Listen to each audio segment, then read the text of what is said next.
Hello everyone, welcome to the third vlog. Thank you for sticking with me so far. Today I'm going to talk about mindfulness. So I wanted to talk about a few different ways that I'm being mindful and hopefully give you some tips on how to make your daily living a bit more enjoyable in terms of just, living in the present, appreciating what we have in front of us. First, it's going to be my alternative to meditation because I really can't speak much about that. I've tried it several times, but unfortunately it just hasn't stuck.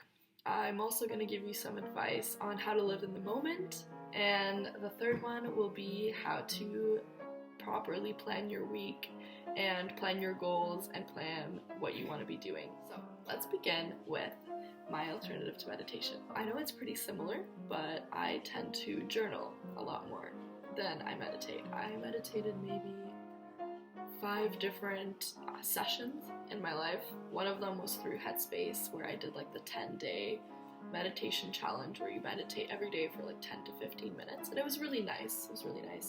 But for some reason I just can't stick to it. My alternative is journaling. I have a few different ways that I journal. So first, I have a spam Instagram account where I literally just dump whatever thoughts I'm having. They're quite impulsive.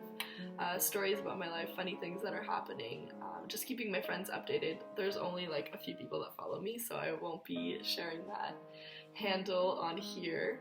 And then obviously I have this YouTube channel where it's a bit more thought out and insightful, I would say, because I'm actually planning out what I'm going to say. I have like a little list in front of me right now. As much as I'm living all these things and thinking all these things, actually saying them and talking about them kind of imprints them better in my memory. My last type of journaling is kind of like a planner / journal. So I got this planner actually right here. I bought it, so I was Christmas shopping for my friend, and I thought getting her like a really expensive planner would be awesome. But then I was like, wait, what if I got myself the same one? So I got it, and it has like different like months. Every month you have a list of goals you have, either short-term or long-term. You should write all of them. And then you have your calendar. So then you have what you need to do for the week. You have your different days, and each day has the top 3 priorities, things you're grateful for, and how you're going to make your day 1% better the next day. I like this planner. It's definitely more of a planner than a journal. I'd say it's missing a little bit of reflection. So at the end of each week, it asks like what you're most proud of, what you're happy with, but I still feel like it's more like superficial level, and I'd like to go a bit deeper, but I just don't know what questions to ask myself. So that's something I want to work on this month and just in the next few weeks. Although in the podcast I listened to by Rob Dial, the Mindset Mentor, he does a stop, start, continue routine. So it's 3 questions you ask yourself at the end of the week. What should I stop doing? What should I start doing? And what should I continue doing? See what works in your week, see what doesn't. It's really good. Like at first it might be a bit weird, like you won't really be as self-reflective, you won't really know what you should start or stop doing. But I think once you do it a few times, you'll be able to see, I should start, planning more time for myself. I should start sleeping better, just different things. Even if you don't necessarily achieve these goals, you at least know that you have them, and eventually you can find ways to achieve them. So the next part is living in the moment. I think it's definitely easier said than done. Everyone says, like, live in the present, it's all you have. Appreciate what you have right now. Like, you don't have the future or the past, you just have the present. And as much as it's true, it's also very hard to do, and it's definitely not something that you can just like switch into. It's not like, oh, you're having a really shitty day or a shitty week, whatever, and you're like, you know what, fuck that, I'm just gonna have a good week now. You can't just like switch your mindset from the beginning. You need to really make it a habit. First of all, you shouldn't be doing it for anyone else but yourself. If you truly want to live in the moment, you shouldn't be doing it because you think it's the right thing to do or because everyone's telling you to do it. You have to truly believe in it. At first, it's going to be a bit awkward. You might not necessarily see the benefits. You need to make it a habit and find ways to actually make it work. For example, something you can do to really live in the moment is live for the small moments. Right now, outside, it's snowing really peacefully. It's pretty warm. I was outside in a jacket. It wasn't super windy, so I didn't have to have a hat on. And just little things like that, just watching the snow fall and the sunshine, just really, really simple things that you can bring beauty to.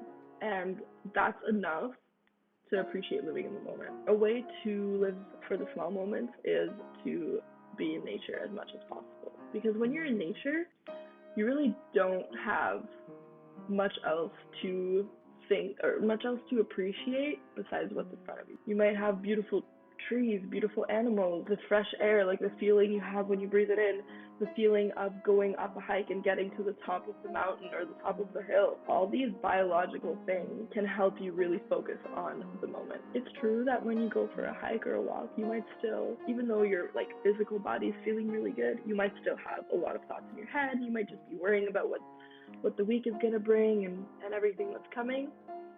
And that's fine and that's normal. And again, that's a habit. You have to work on it. You just have to slowly force yourself until it becomes more natural to not.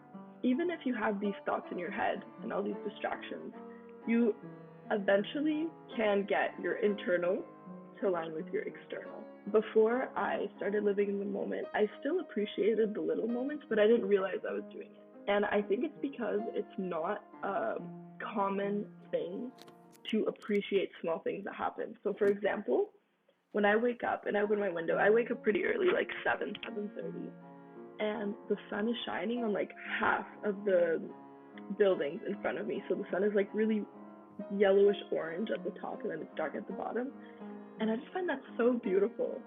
And I feel like it's not a norm to say that that's beautiful because it's pretty simple. It's just the sun, you see it every day.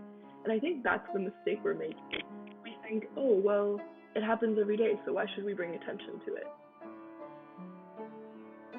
Think about that. I think our society is really used to bringing attention to beauty only when it's rare. But it sucks because we have so much beauty in front of us. And just because we're not used to seeing it or appreciating it doesn't mean we shouldn't. Why shouldn't we just enjoy it and make our life a little bit better? You have to force yourself at first, of course, to appreciate the sun. But if you make it a routine, every day find one thing that you're grateful for. That really helped. My journal really helped me for that. Eventually, it's going to become normal to just look outside and be like, wow, I'm very lucky. And finally, planning. So if you know me even a little bit, you know I'm a pretty big planner. I plan many things in my life. And I know there's a myth about, oh, people who plan all the time don't actually have freedom. They don't do spontaneous things. But you can have both. And that, I think, is a secret to life. What I recommend, plan your days, but don't plan every single hour and always overestimate how much time something will take you. So for example, let's say you want to be productive from 9 to 12. You should only plan about 2 hours of work in that 3-hour chunk. Imagine you do get your work done in the 2 hours. Then you have an hour where, first of all, you don't feel like you're wasting time because you just worked for 2 hours. Second of all, you have time to actually do something for yourself. Make a longer breakfast. Call a friend, go for a walk. There's so many spontaneous things you can do in that hour, yet you are still productive. So that's the trick. You always have to overestimate the time it's going to take you to do something, and that's where you get your freedom. Also really important, I think, is to have weekends and evenings off. So of course, if you have an exam coming up, it's hard to not study the night before. Although, I'm going to be honest with you, I almost never study the day before an exam because I study a week, 2 weeks in advance, where it just becomes redundant to be looking at my notes the night before. It's actually proven that you can't learn something just by looking at it. Cramming does not work. It's been scientifically disproven. So I usually actually practice self-care and go for long walks before an exam to really freshen my brain, which seems really weird and people don't do that. But if you plan your time and organize yourself, you'll see that it's a really good way to prepare for an exam. I also have Sundays off, completely. I don't do anything for work, nothing for my Ukrainian clubs. I'm in 2, or actually 3 now. Can you tell? Nothing for school, no studying, no notes, nothing. I literally tune out on Sundays. Today I'm gonna go skiing. Like, I don't care. I make sure to get everything done during the week. And what I would recommend in an ideal world is you plan each day during the week pretty evenly. So let's say you have 10 tasks to do during the week, plan 2 a day. I really discourage trying to get as much done at the beginning of the week to have the rest of the week free. It's really important to have balance. I mean, everyone works differently, but if you're just starting to get into like how to properly plan a week and how to actually feel good about it, I would recommend making it as balanced as possible, with having your evenings off if you can, and a Sunday or Saturday off. Of course, leave space for spontaneity. If you have your evenings off, or you have like an hour in the day where you don't plan anything, or like this hour, I actually do this, it's called no consumption function. I wanted it to rhyme, where it's an hour in the day. At one point, I have to take an hour where I don't consume anything. So I can't read, can't listen to a podcast, obviously can't go on my phone, can't do a lecture. Either I create something, so I play piano, or I draw, or I go for a walk, or sometimes I just sit and think, or lay down and think. It's just so good to give yourself that like refresher. And of course, maybe you don't have time to do that every day, and maybe you don't have an hour, maybe you have like 20 minutes, whatever. But you can also do it like once a week as like a reboot, you know? There's so many different things you can do. And if you're interested, I can definitely help you figure out what will be the best thing for you, based on your personality type and how you usually get things done. If you're a procrastinator, what kind of program you're in, depending, like if you're in a social sciences, there's different study tactics than if you're in the STEM department, right? So don't be shy. Please message me on Instagram. I'm so glad to help you out. I'm trying to help my friends. I've helped a few. I do some study plans with them. But I'll gladly, for free, will have a Zoom call with you and just help you figure out what's the best thing for you. I would say it's really important to have your priorities set so you go into the week in a proactive way than a reactive way, which is also, I learned this from the Mindset Mentor podcast. Sunday night, I give myself 30 minutes where I just sit down, write down all the things I need to do this week. And I take, say, 10 tasks. I take 2 for Monday, 2 for Tuesday, 2 for Wednesday. Plan it out like that. I don't even have to worry about it. The week is planned. I know if